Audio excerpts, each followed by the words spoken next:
What up, beautiful people? So I wanted to cover today what I would do if this is the first time that I'm getting involved with airdrops, so I know where I should allocate my money for the best results based on the type of person, the type of risk that I like to take, my time available to farm, and also my funds. So to start this, we need to understand the different type of farms that we have available, at least in my opinion. So number one, we have liquidity based, which is projects like Scroll, like Linea, Mento LSP, which is Cook for their governance token for liquid staking protocol. SyncSwap also is another one that you could allocate. Karak, Init Capital. So basically, you just supply some funds, you stake your funds, and then in the future, you're going to be receiving an airdrop based on the amount of time that you have been staking, but also the amount of funds that you have in that platform.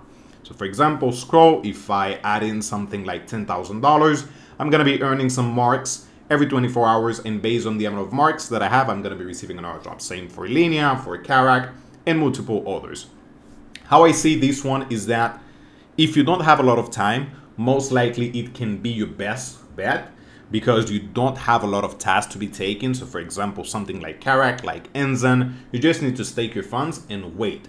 But obviously it comes with the downside that since it is liquidity based, if you have something like $100, $200 to play with, it doesn't really make sense. You're not going to be receiving a crazy airdrop for staking just $100.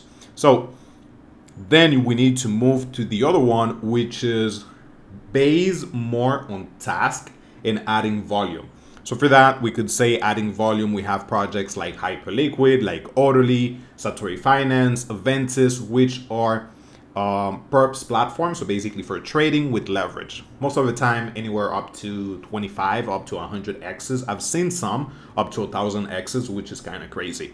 So here's the thing, if you have $1,000 and you go with the second option, which is based on task or creating or adding volume, is that with $1,000, if I add that into a project like Hyperliquid, just to use it as an example, and taking trades with 10x, I'm basically adding $10,000 in trading volume. And some of these projects, they're also calculating when you close your position. So in total, that is $20,000 in trading volume with just $1,000. If I replicate the same thing 5 times, I have $100,000 in trading volume.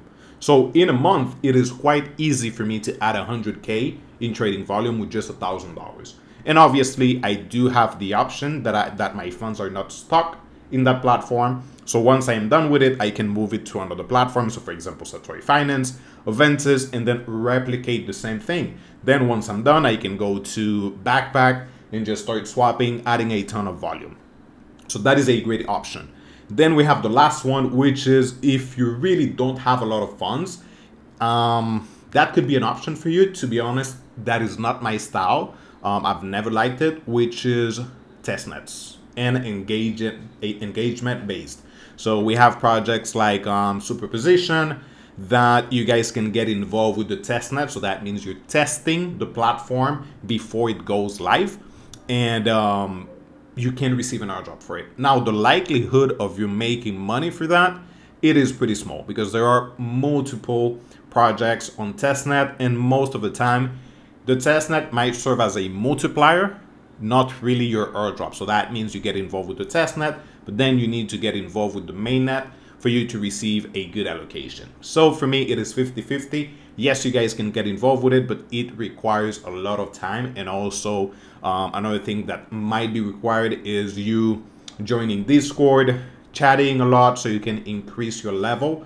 And for me, I don't have time for that. I don't have time to be talking nonsense on Discord or Twitter, or just reposting over and over just for me to receive an airdrop. So I would rather go with liquidity base if I have enough funds to allocate it in a project, or the one that I like the most, which is the one that I have been making more money, the biggest amount of money, and that is based on my volume or my activity.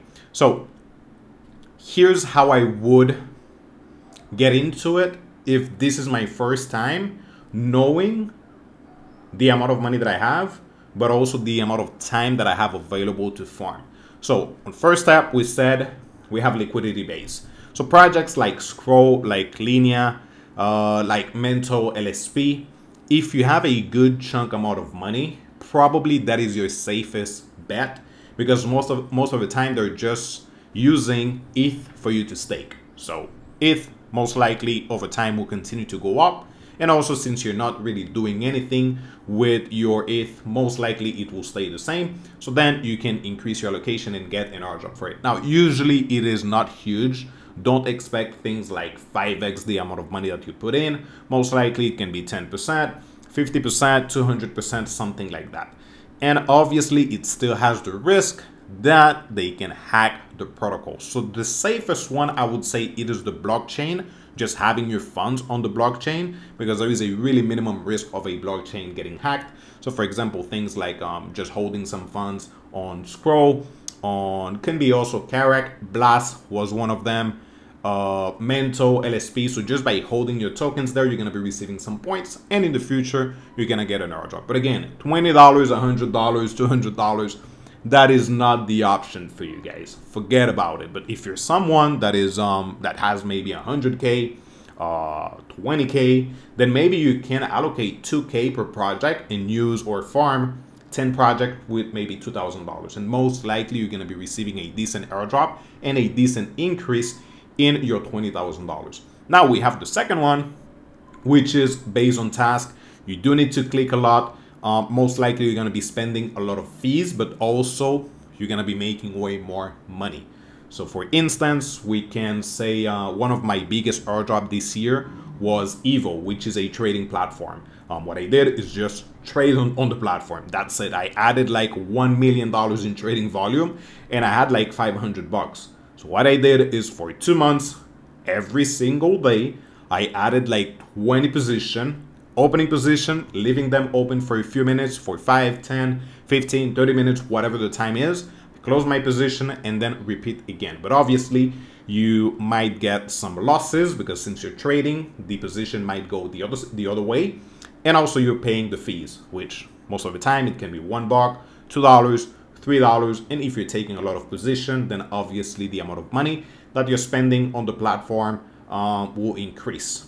So that is an option. We also have things that are simpler, like clone, like backpack, that you just need to swap, and that's it. By the way, this is a list that most likely, if you are on the Discord group, you should have it. If not, just let me know in the Discord group so I can add it.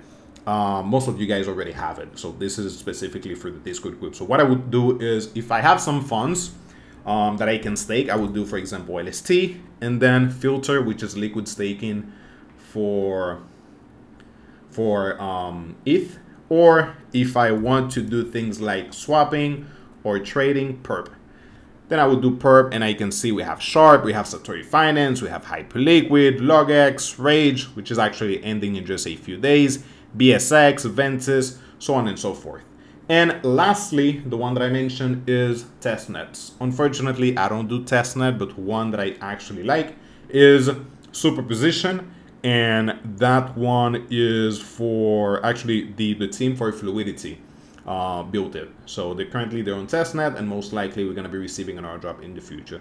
So in the end, guys, just choose your path. Whatever really works for you. I've seen a lot of people doing pretty good just by allocating some funds, staking some funds, maybe because they're working 10, 12 hours a day, but they do have enough funds to allocate into multiple projects, things like $5,000, $10,000. And for them, they're completely okay with that strategy because they don't need to do anything else.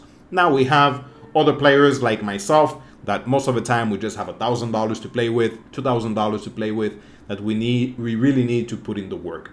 And last one, testnet. But again, I'm not into testnet, so you do need to do your research on your own. So that's what we got for now. Again, choose whatever you think you prefer. Try to be diverse. Don't allocate all your funds or your time into a single project, because we never know. So I would say something like 10 different projects is a pretty good base. And obviously focusing on what is the amount of funds and time that you have available right now. So yeah, there you go, guys. Hopefully this can help you out a little bit to start. But if you have any questions, any doubts, just let me know. Bye-bye.